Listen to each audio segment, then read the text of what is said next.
की जय।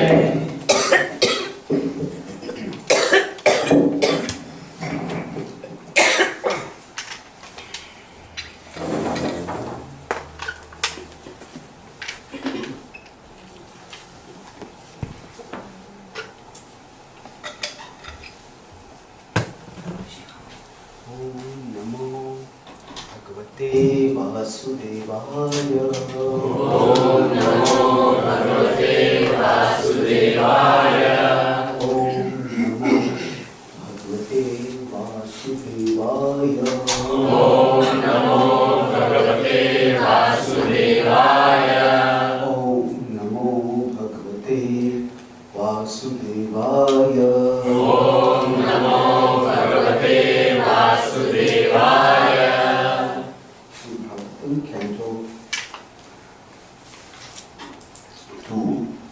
Bhagavatam is answer to our questions. Text 22. Bodhyamanasya ऋषिभिः आत्मानस्तद् जिगृहुक्षतः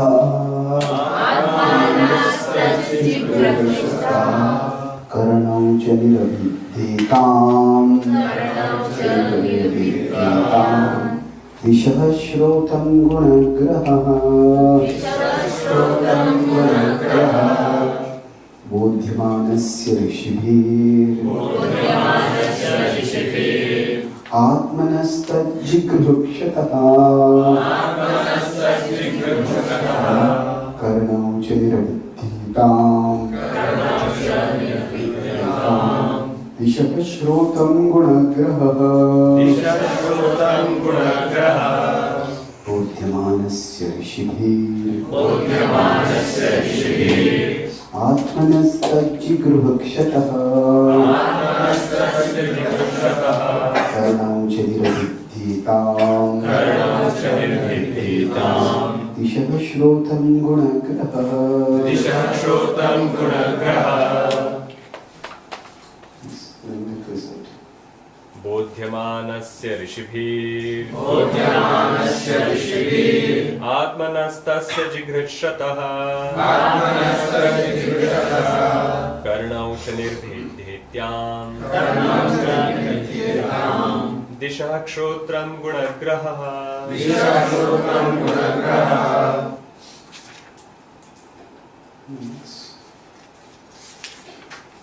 बोध्यमानस्य ऋषिभिः आत्मनस्तज्जिघृक्षतः कर्णौ च निर्भिद्येताम् दिशः श्रोत्रं गुणग्रहः। Questions? बोध्यमानस्य ऋषिभिः आत्मनस्तज्जिघृक्षतः कर्णौ च निरभिद्येताम् दिशः श्रोत्रं गुणग्रहः। Bodhyamanasya desiring to understand. Rishibhi by the authorities. Atmanaha of the Supreme Being. That Jigrukshataha when we desire to take up. Karanam the ears. Cha also Niravidyetam became manifested. Dishaha the direction of the god of air. Stotram the power of hearing. Gunagraha and the objects of hearing. Translation purport by His Divine Grace, A.C. Bhaktivedanta Swami Srila Prabhupada. Translation by the development of the desire of the great sages to know the ears, the power of hearing, the controlling deity of hearing, and the objects of hearing became manifested. The great sages desired to hear about the self. Purport: as stated in Bhagavad Gita, the advancement of knowledge, one should try to know about the Supreme Lord, the summum bonum of everything. Knowledge does not mean knowledge only of the laws of nature or physical knowledge, which are working by the direction of the Lord. The scientists are eager to hear about the physical laws working in material nature. They are eager to hear through the medium of radio and television about things taking place far away from them on other planets. But they should know that the power of hearing and the instruments for hearing were given to them by the Lord for hearing about the self or about the Lord. Unfortunately, the power of hearing is misused in hearing the vibrations of mundane affairs. The great sages were interested in hearing about the Lord through Vedic knowledge and nothing more. This is the beginning of all perception of knowledge. Om Jnanati-Tasya Jnanam-Shikaya Chakshurumilitam Yena Tasmai Shri Gurave Namah Namo Om Vishnu-Padaya Krishna-Krishnaya Bhutale Srimati Bhakti-Vedanta Swami-Iti Namine Namaste Saraswate Devi Gauravani Prachayani Nirvishesha Shunyavadi Pashyatya Deshatarine Jayashakartadubhyasya Kripasindhubhyayocha Patitanam Pavanebhyo Vaishnavebhyo Namo Namaha Jai Shri Krishna Chaitanya Prabhu Nityananda Shri Advaita Gadadhara Srivasadi Gaura Bhakta-vrinda Hare Krishna Krishna Krishna Hare Hare Hare Rama Rama Rama Hare Hare.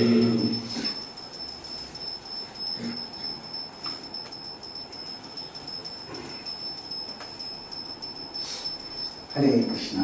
Hare Krishna. I'm grateful to be here at the Lotus Feet of ISKCON and Srila Prabhupada. And today I speak on the topic of the relationship between science and scripture. I speak on the topic specifically from what science explains to what explains science. From what science explains to what explains science. What that means is that science offers some explanations for the way things work in the world around us. But what is it that makes science work? What explains the science? The fact that nature works according to science. So sometimes people see science and scripture as contradictory. And there is view that if you want to be spiritual, if you want to be religious, then you can't be scientific. You have to give up science, you're becoming unscientific, you're behaving in irrational myths. People will say like that. However, if we see, the fact is that many of the greatest scientists have always been theists. Newton, who is considered the pioneer of the modern age of science. In fact, most of physics was called as Newtonian physics before Einstein came up with the theory of relativity and Planck and others came up with quantum physics. So Newtonian physics. Now Newton himself was a theist. Last year I was invited at Cambridge University to give a talk on science and spirituality. And while going there, we passed by the same tree where Newton is said to have seen the fruit falling. Some of that tree is still several hundred years old, it's alive. In Woodbridge Park, in the park that is there. So now, Newton himself believed in God. And when he came up with the theory of gravity and he explained things about how the planets move, how the objects fall, when he saw the fruit falling, most people, if they had seen a fruit falling, they would have simply picked up the fruit, eaten it, and gone their way. So he asked the question, what made the fruit fall? So that's his intelligence. Now he's looking for the answer. All of us, when we are when we look for an answer, there is a question within us for which we are looking for answer. If I am searching for something, say, if I am searching for my phone, now even if there is a big computer lying over there, I will notice that because that's not what I am searching for. So, if I am searching for a phone and I say there is no computer in this room, well, you are not looking for a computer. So there is a driving search. Or your more specific example, if I am looking for a key which is outside this room and I search for it inside this room, I don't find it anywhere, and I say the key doesn't exist. Well, first of all, you're not looking for it, and you're not looking for it in the right place. So, when we look at, when Newton saw the fruit falling, he could have said, God made the fruit fall. And he accepted the existence of God. But at that time, he was not looking for God as the explanatory cause. He was looking for a material mechanism that makes the fruit fall. So God as an explanation for what happens and material mechanisms as explanation for what happens, these are not contradictory. They are complementary. They are different levels of explanations. So what do we mean by different levels of explanations? Say, if a cricket match is going on, India-Pakistan cricket match, and the last ball, a 6 is needed to win the match, and the bowler bowls and the batsman pokes, and the ball just goes over the boundary. 6, and they win the match. Now, we may ask, how did the ball go across the boundary? We say, it went by the laws of physics. Well, that's true. Yes, you can explain the law of physics, and the ball was cast with this much force. And because it was hit with this much force, if it had been hit with a little force, lesser force, it would have been caught by the fielder over there. Because it was hit with this much force, it went beyond the boundary. At the same time, we can also say that the ball went over the boundary because the batsman hit an expert hook shot. Both are not contradictory, they are complementary. So there is a mechanical cause and there is a personal cause. And the mechanical and the personal work together.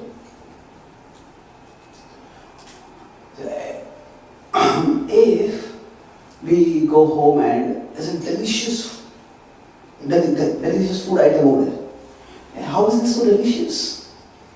Somebody said, okay, all the ingredients are put together in the exact quantity. Yes, that's true.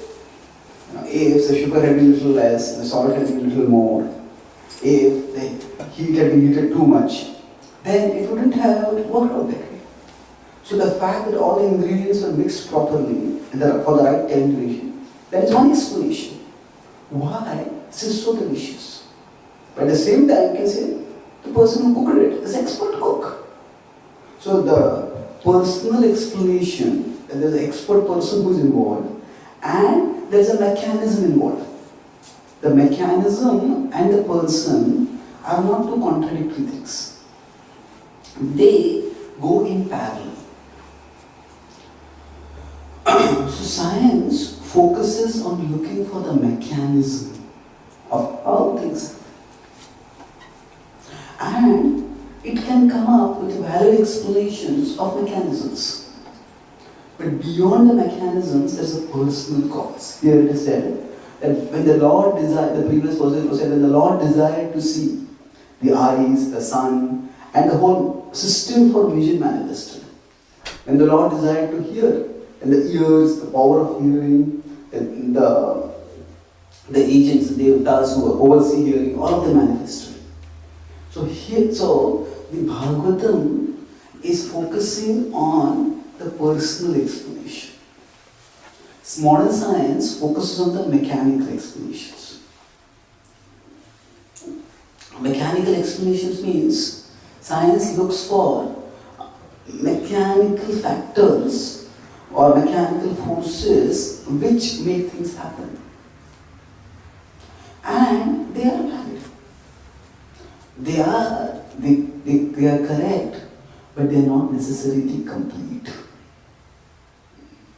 So, if somebody is observing, say, outside this house, they're sitting there on the other side and they observe, okay, this car comes out of the parking lot and moves on the road. Okay, what made the car move? Oh, okay, look, the wheels started moving, that's why the car moved. Oh, what made the wheels move? And there was a mechanism which connects the wheels to the engine. There's a spark in the ignition, which made the cars. Okay, it's true. What made out the spark? And actually, if you move back, there is the key. The key was pressed, and that made the car move. So why did the car move? Because the key button was pressed. It's a correct explanation. Another explanation could be that the owner wanted to go for a ride. So the mechanical and the personal explanations can go in parallel. And when we position, sometimes either religionists can do that or atheists can do that. When we position science and scripture as contradictory, oh, science says this, religion says this, therefore religion is wrong, or science is wrong. Things are not so simplistic. Because science and scripture are talking about two different levels of explanations. This doesn't mean that there are absolutely no contradictions. There are places where they will be contradictory. But our thrust, when Parikshit Maharaj is asking about, is inquiring from Shukadeva Goswami, and Shukadeva Goswami is studying the Bhagavatam, his purpose is to fix the mind on Krishna. He has only 7 days to live. And at that time, he has neither the interest nor the time to do a PhD in cosmology. So, or a PhD in physics or anything like that. The Bhagavatam gives material knowledge, but the purpose is very clear. The purpose is to help us when we observe the world around us. How can that help us to fix the mind on Krishna? So, in all these sections, the Bhagavatam actually talks about matter at 3 levels. The Bhagavatam has a systematic evolution in thought. Srila Prabhupada writes in the book On the Way to Krishna that all knowledge comes from Krishna, but all knowledge doesn't begin from Krishna. That means, whoever gets any insight, even if scientists get some insights, those insights are coming from Krishna. But knowledge begins, that means when we start thinking, it's not that one day suddenly we think about Krishna. No, we look at the world around us, we observe, where did this world come from? What makes the world work? And by observing the world, then our thoughts may go to the source of the world. So all knowledge does not begin from Krishna. Knowledge begins from the world around us. So when we observe the world and we want to know how the world works so well, or quite often why the world doesn't work well, either way, that's when we become philosophical.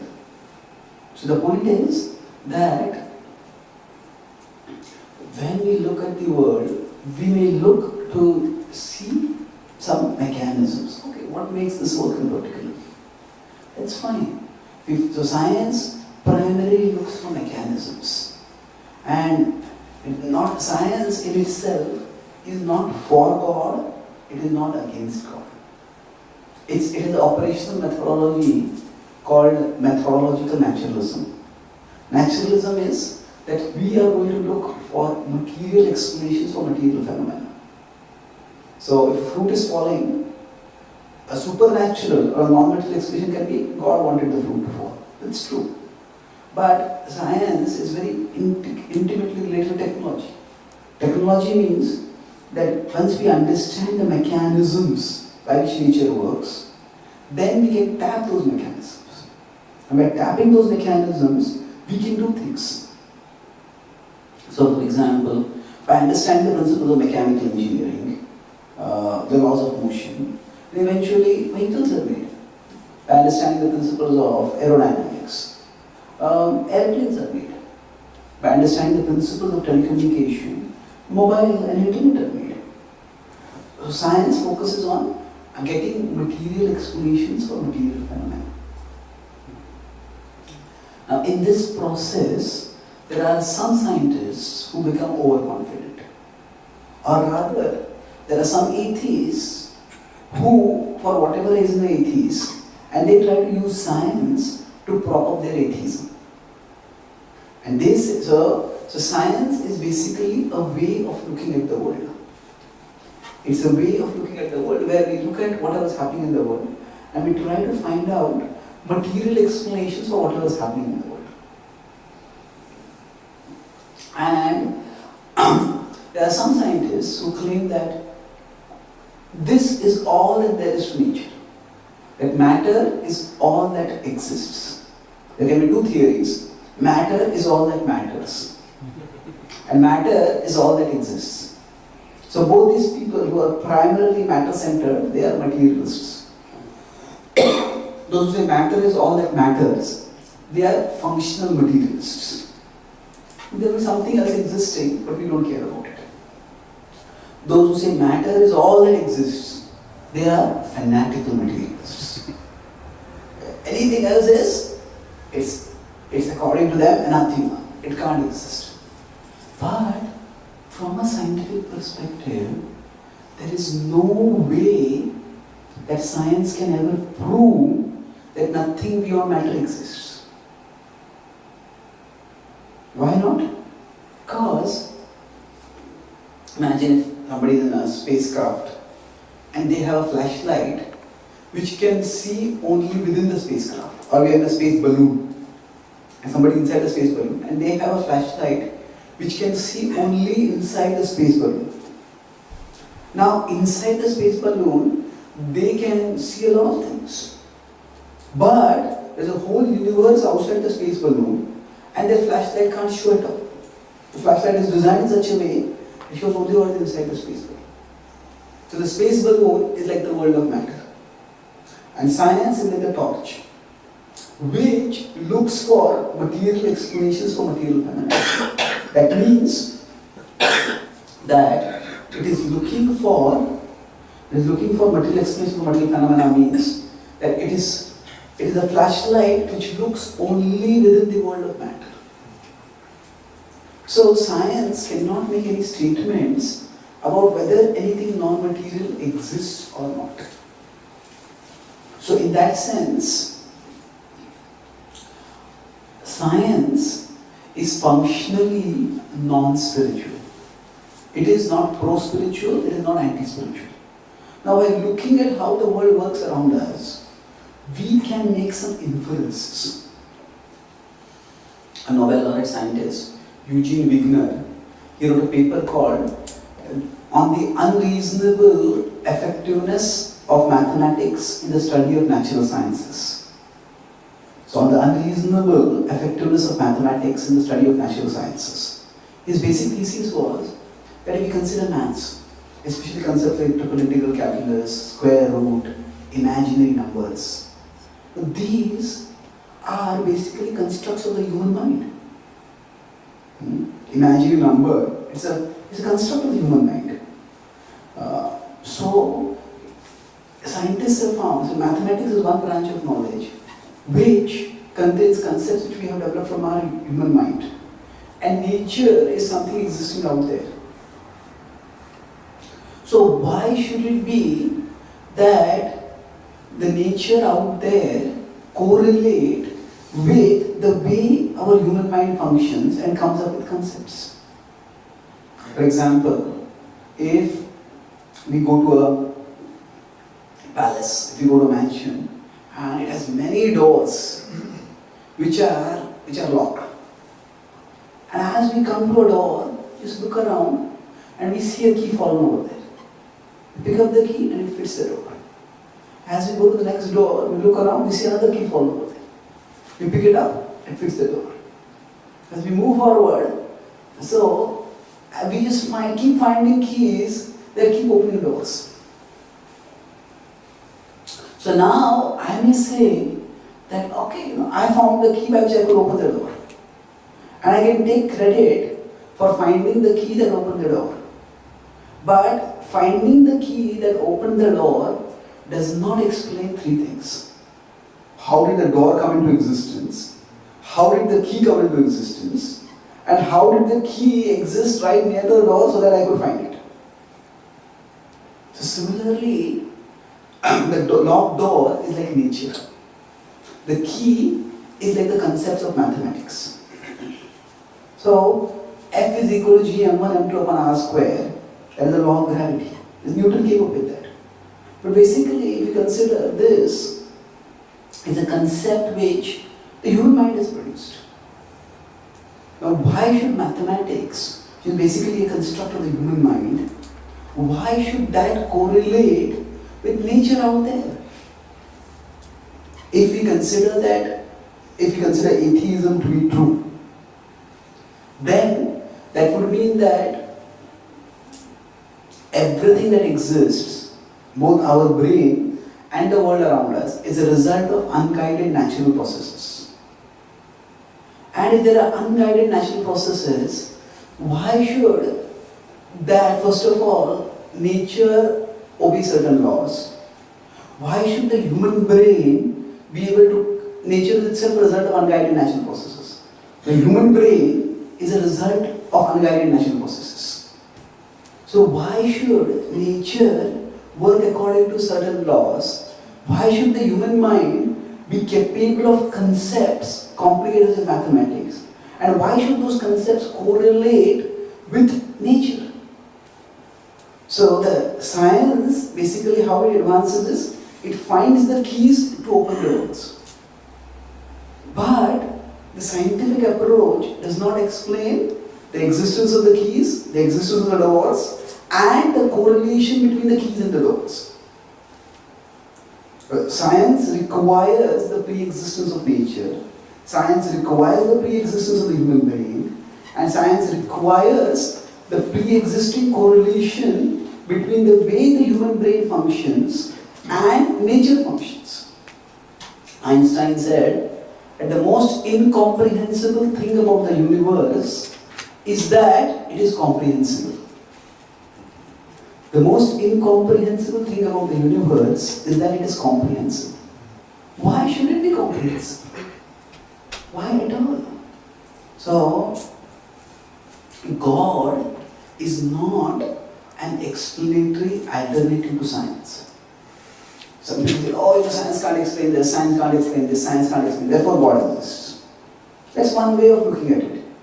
But God is much more. He is the explanatory foundation for science. Why is science able to explain anything at all? Going back to the point, if you look at the atheistic story of or history about the universe, what would be the biography of the universe be like? Nothing existed because of nothing. Nothing exploded because of nothing. And gave rise to everything. It's a tremendously rational story, isn't it? Nothing existed because of nothing, nothing exploded because of nothing, and gave rise to everything. Some scientists say, actually, this nothing, some atheists they say, there's one atheist who has written a book, How Everything Came From Nothing. That's the subtitle of it. And now the essential point in that book is that actually the nothing from which everything came is not nothing. That is a complex quantum mechanical vacuum which requires pages and pages of the most intricate calculus to describe. Well, then everything is not coming from nothing if you are redefining nothing to be something. So basically, if we look from the atheistic perspective, what happens is we have no explanation for what science works. Or why science works. God is not an explanation for that which is unexplainable by science. God is an explanation for the very explainability of science. Why is science able to explain it all? That is because of God. So, I started by talking about what science explains, from what science explains to what explains science. That's our topic. So from what science explains is what we learn in our scientific textbooks. Okay, this mechanism is explained, this mechanism is explained. And we see today around us the products of technology. And they are significant in terms of the way they have reshaped the way people function today. So we have no confrontation with such explanations. The material world is complex and it can be explained in different ways. So science may come up with one model for explaining how things work. That's fine. But why does that explanation work at all? We don't ask science answer the question how. Okay, this happens like this, this happens like this, this happens like this. But why do the explanations work at all? For that, we need to point to something beyond science. That is, okay, why does this key fit this lock? Okay, I am clever enough to find the key which fits the lock. But who made the key? Who made the door? And how did the key and the door happen to be in the same place? So what is the source of the order in nature, which science discovers? What is the source of the orderliness of the human mind by which it can discover the order in nature? So that is something for which the most reasonable explanation is that there is a guiding intelligence that has shaped the human mind and that has shaped the world around it.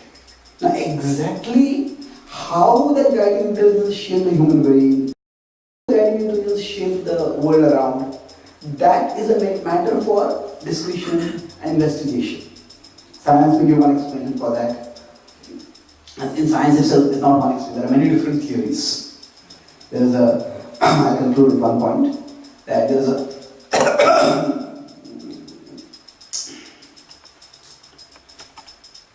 Nobel laureate, there's a physicist. He was asked, astrophysicist, he was asked by one of his students, so there are so many theories of the origin of universes. In astrophysics, there are so many theories which keep coming.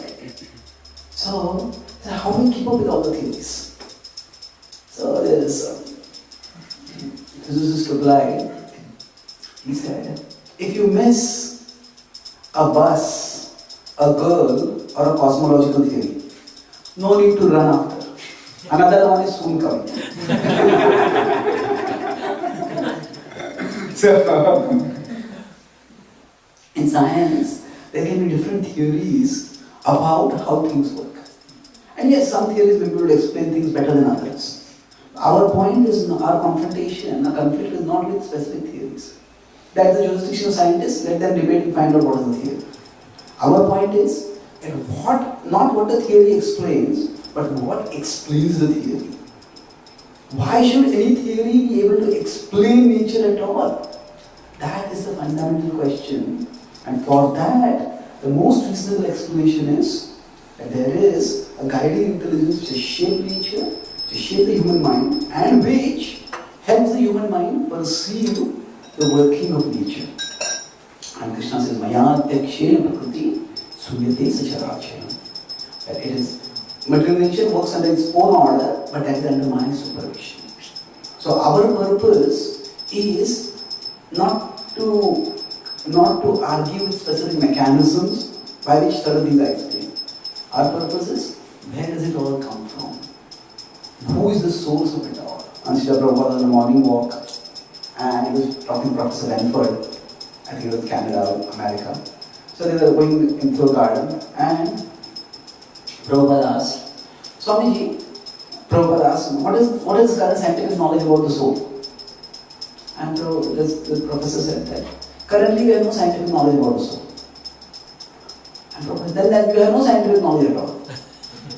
No, Swamiji, scientific knowledge is a different category. For example, we have 2 big volumes of books which explain how this grass grows. We pointed to the grass in the garden they were walking. Prabhupada said, even without your 2 books, the grass was still growing.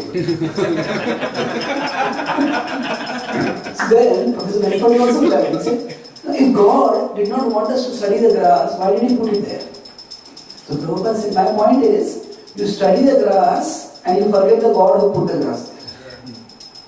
So, yes, we can study material mechanisms.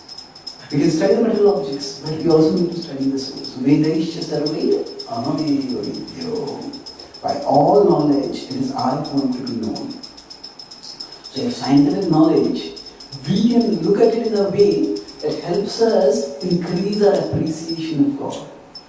Then, that scientific knowledge also becomes favorable for our spiritual growth. So science in itself can neither prove nor disprove the existence of God, but science can point towards it. And if you look at the very explainability of science, that requires an explanation, and the most reasonable explanation is the existence of a supreme intelligence who has guided nature, who has guided the human brain, and who is guiding any discoveries and the correlations between the brain, working of the brain, and the working of nature. Thus, our study of science can, if we need to study, if we need to approach science, rather than seeing science as contradictory to scripture, we see that scripture is meant to point our consciousness towards God, and we can study science by going to its fundamentals, and that can also help us to point towards God. So in ultimate purpose, if we keep it clear, then we can sideline any controversy that might be there. There are technical experts who can resolve those controversies, who can address those controversies. But as far as our purpose is, we want to fix the mind in Krishna, we want to absorb ourselves in Krishna. And science can become a tool if our overall life and intelligence is guided by scripture. Then science can also be seen in a way that can inspire us to deepen our appreciation of Krishna's intelligence and our absorption in him. So I summarize. I spoke about the relationship between science and scripture, from what science explains to what explains science. Science looks for material explanations for material phenomena. So there is a material explanation or a mechanical explanation, and there is a personal explanation. And these two can be contradictory, not complementary. They can be complementary, not contradictory. I give 3 examples. Say, if a batsman hits a sixer, a match-winning sixer, you can say, how did the ball cross over the boundary? The law of physics. It's true. That is also by the expertise of the batsman who hit. If an item is cooked very nicely, what made it cook so nicely? Okay, all the ingredients were heated, balanced together, put in the right component. That's true.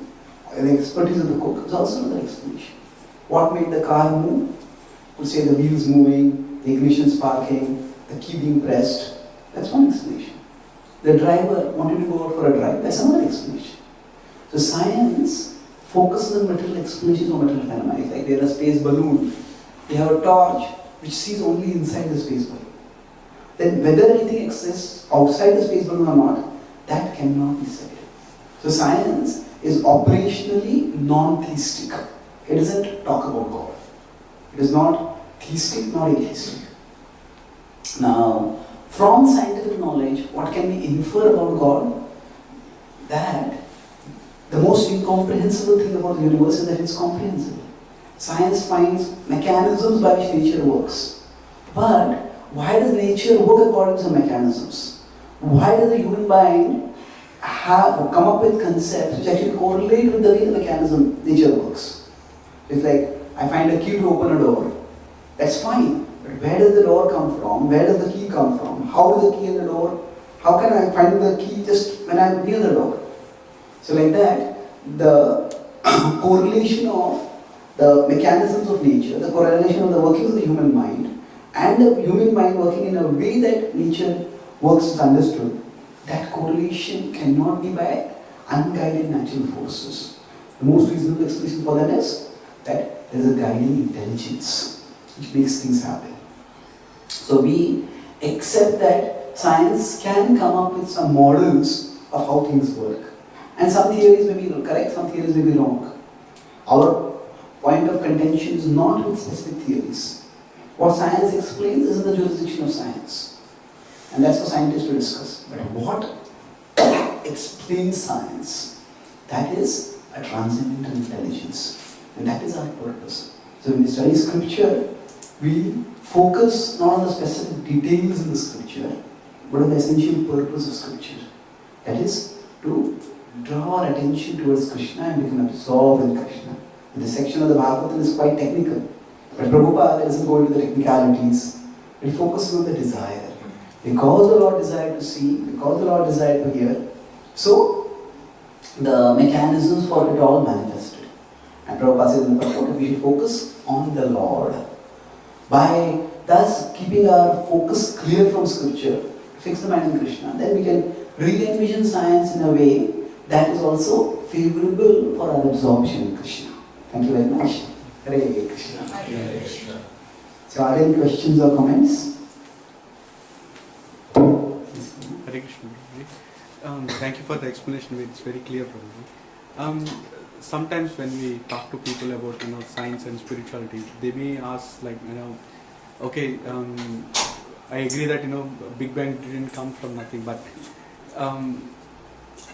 how do we explain where did God come from?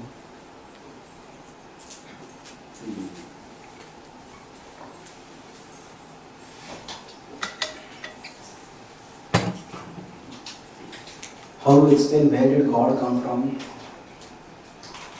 Asking where God came from is like asking what made a circle circular.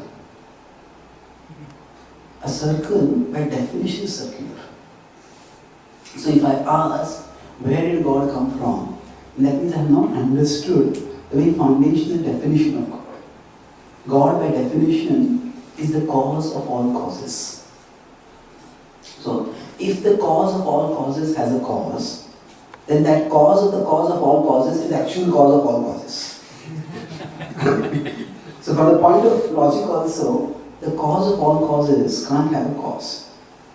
So people often when they think about God, they think in terms of depiction. Oh, we think Jesus is God, we think this particular image in the temple is God. Let's not do that.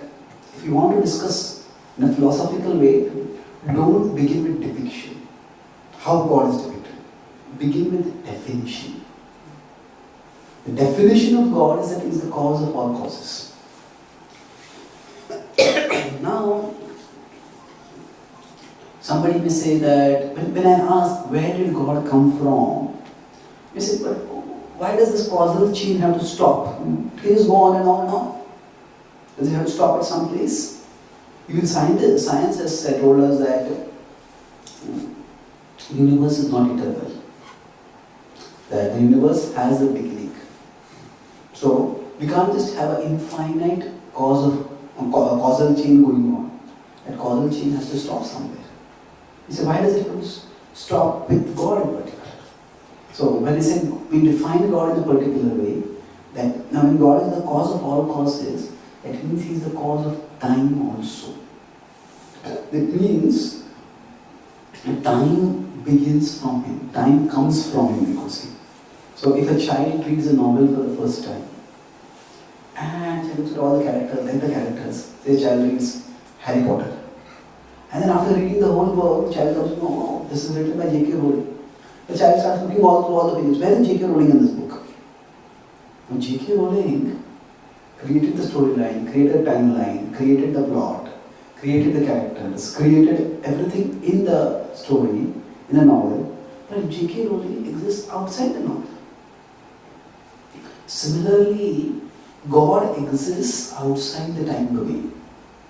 So no matter how the child looks within the genealogy or the storyline of Harry Potter, the child is not going to find J.K. Rowling over there. But that doesn't mean J.K. Rowling doesn't exist. J.K. Rowling exists outside the time, outside the domain of the story.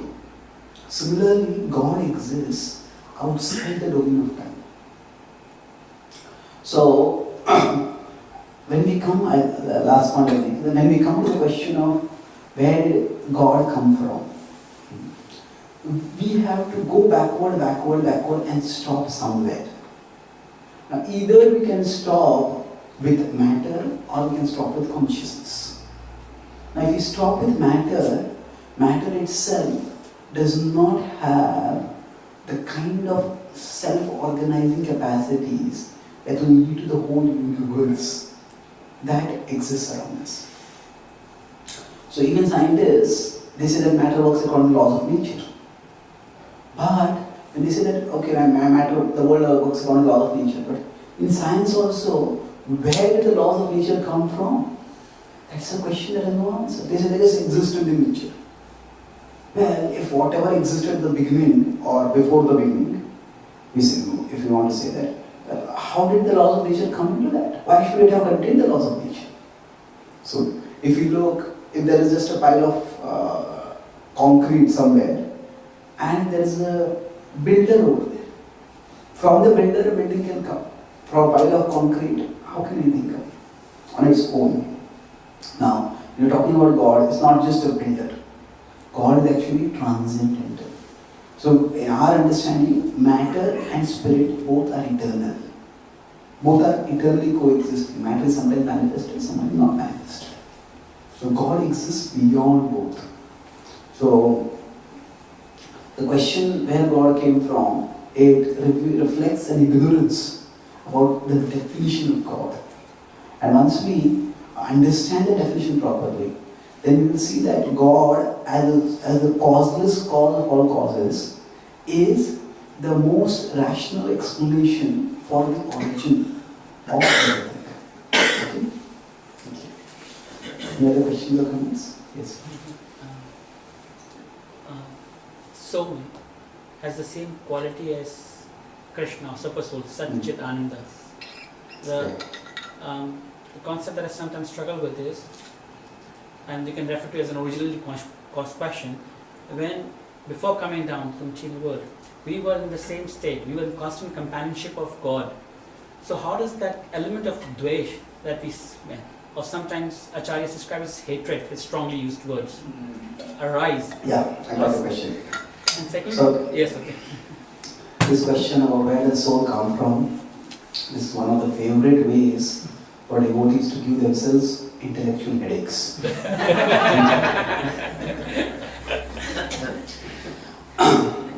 Humility in the domain of intelligence means admitting that there are some things which we don't know and some things which we can't know.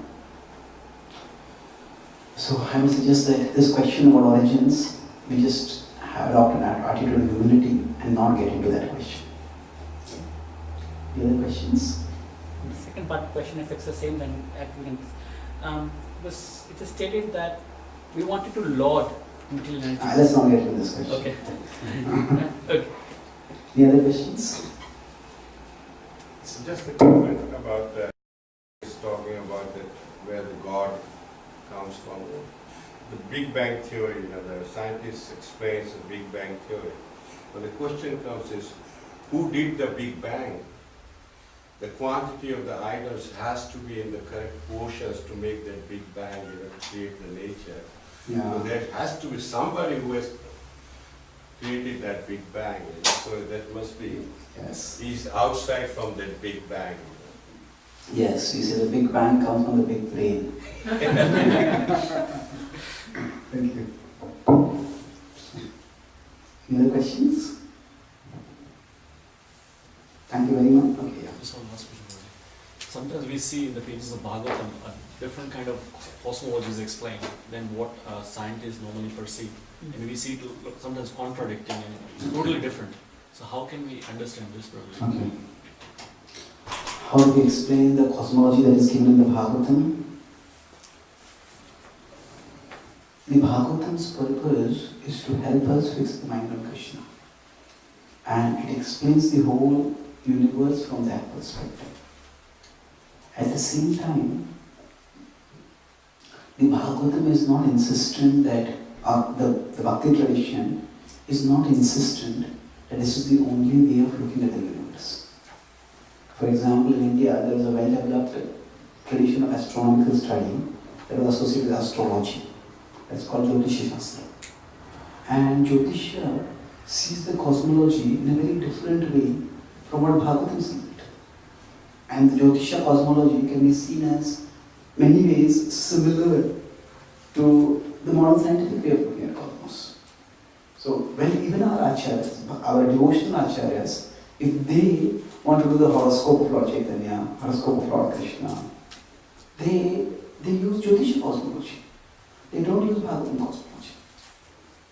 So that means within the tradition itself, there are two distinct visions of the cosmos. Bhagavatam's vision and Jyotisha vision. And these two, no one has reconciled them. There are big differences between them. And the understanding is they are from two different perspectives. So if you look at science, this very study of science has also actually produced multiple models of the universe. We consider today there's quantum physics and there's relativity. And these two theories for explaining matter are violently contradictory in many ways. There's just no way to bring them together. And what do scientists do today? They just use whichever theory works. So for certain functions, quantum physics works. For certain functions, relativity works. So basically, our understanding is that the universe is extremely complex and there can be different ways in which the universe can be seen. So it's not that the scientific vision of the universe is necessarily wrong, nor is it that the scriptural vision is wrong. Rather, even in the scriptural tradition, there are two different visions. Even in science, there are different visions. So we see that these visions are basically perceptions from different perspectives. They are different models of the universe. So we don't have to position them as contradictory. We see them as different ways of looking at the universe. And Prabhupada was very practical about these things. And Prabhupada was once told by one of his disciples asked him, Swamiji, people asked Prabhupada that in the Bhagavatam there are sometimes some very unbelievable kind of figures given. This king had so many bodyguards. This king had so many children, this kind of things. Or this king had so many wives. So he said, Prabhupada, when we tell the scholars, the scholars start making fun of us. In Dwarka, I said that Mahavira Singh had so many millions of bodyguards. So where did they all stay? So Prabhupada said, all the thousands of verses in the Bhagavatam, was that the only thing you found to speak to the scholars? The Bhagavatam has a purpose. Intelligence means to see things in their proper perspective. Intelligence, Prabhupada defines as intelligence in 10th chapter of Bhagavatam and 10th chapter of Bhagavatam, to see things in their proper perspective. To see what is central and to see what is peripheral. Central purpose of the Bhagavatam is to not give a lesson in cosmology. The central purpose of the Bhagavatam is to help us fix the mind of Krishna. So we see the contradictory models between the Bhagavad, contradictions between the Bhagavatam's version of cosmology and the scientific version of cosmology as basically different ways of looking based on different perspectives. And we focus on the purpose. Okay, that is to help us remember Krishna and see in today's world how the purpose can be best served. So thank you very much. Grantaraj, Prabhupada,